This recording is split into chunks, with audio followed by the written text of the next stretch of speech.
Welcome to episode 133 of the Super Parent Syndrome, and I'm your host, Dr. Nick Fanning. This is the place where we help parents parent themselves. Today we're going to be talking about a topic that near and dear to every one of us, and that is called overwhelm. So, try to sit back, try to relax, let's get started.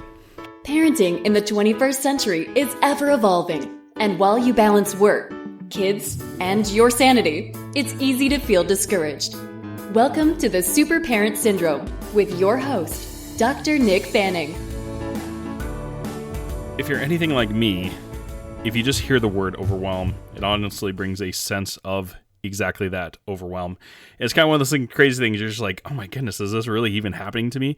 We're talking about the thing that I've been trying to avoid, trying to ignore and push back into the corner. And that's exactly the problem. Now, here's the thing. It was today. I guess it was the 26th of March. I'm not sure exactly when this episode will come out, but I think it's actually tomorrow. I had a local mom actually reach out to me on Facebook and talk to me because she saw an infographic. One of those little pictures with all the facts and all the things like that.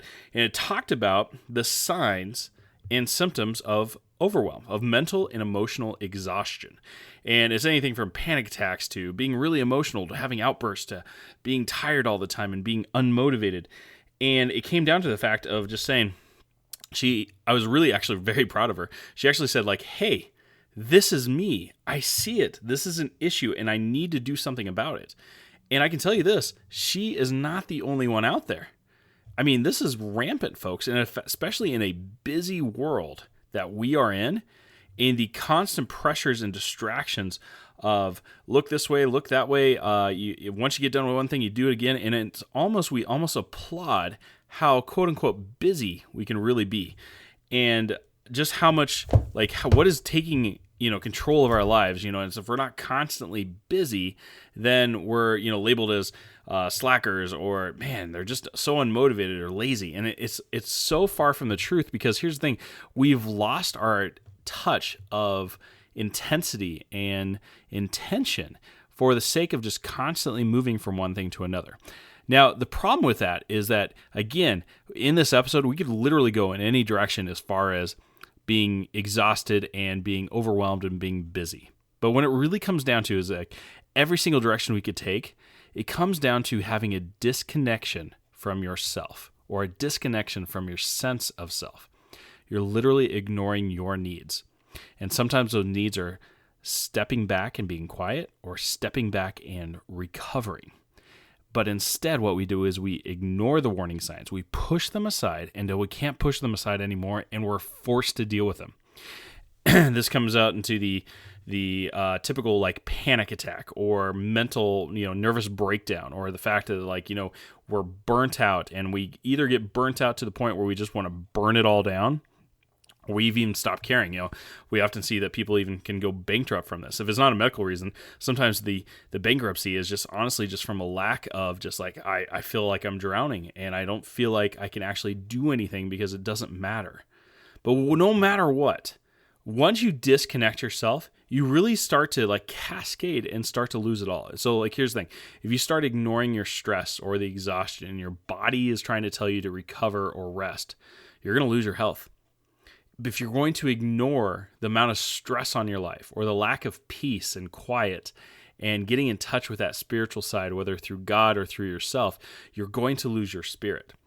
And by ignoring your own needs and only dealing with the needs of others, you're going to lose that sense of self. And oddly enough, as you try to make everyone else happy, you're going to make sure that no one ends up happy, including yourself.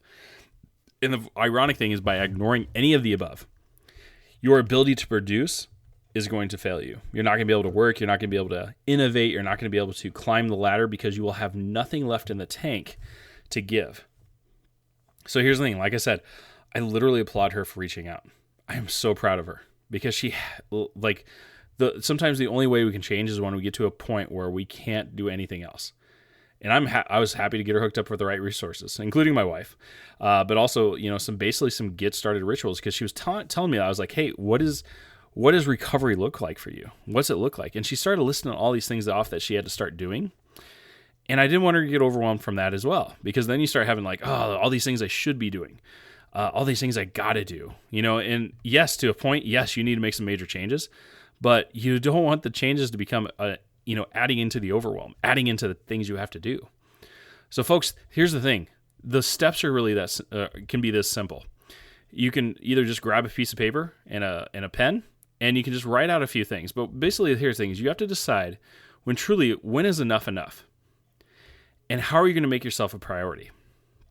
And if you can do those, answer those two questions of like saying, okay, why am I my greatest investment? Why am I my own greatest asset? And how can I take care of that asset? Or how can I take care of myself as an investment?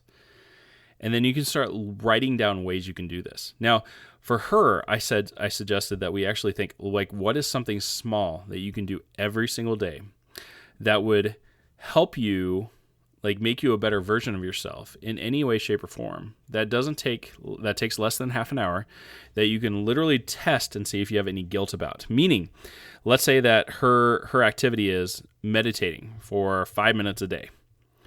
So here's the thing. What is the impact on her family? 5 minutes? Probably not that much at all. And it'll have to be a way for her to give herself permission to move forward.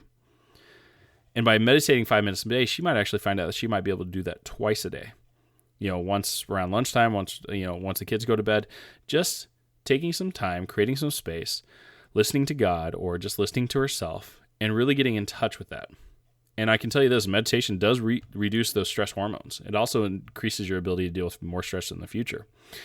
Another example could be drinking more water. And by drinking more water, you might force yourself to go to the bathroom more often. You might actually get a little break there too. But also thinking about how hydrated you could be. And if you drink more water, maybe you can give up pop or soda. So here's the thing. You can do this. You are worth the effort it takes to invest in yourself. And you have to look at it as, instead of a should, it's a must. It's no longer a should. It's no longer when I get time. It's no longer when I get a moment, or when the kids are older, or whenever it is. It is, what can you do right now, every single day? And that's what the 1% Club is about. And if you haven't signed up, folks, on my website, Pep Talk for Parents, there is a email newsletter sign up that you can get onto right now. It's free. It comes in your mailbox. This episode is going to come in there, and also gives you other details through the course of the year about other things that are happening along. So whether it's a audiobook series, or if there's a book I'm reading and I want to give a little digestion about that, or if there's an event that I'm hosting to help you level up, all the details are there for free in your news box. And the whole point of it is that every single day we're going to get 1% better. Thanks for listening to another episode of The Super Parent Syndrome. Please be sure to visit peptalksforparents.com for more content and our free newsletter. And remember, you are not alone.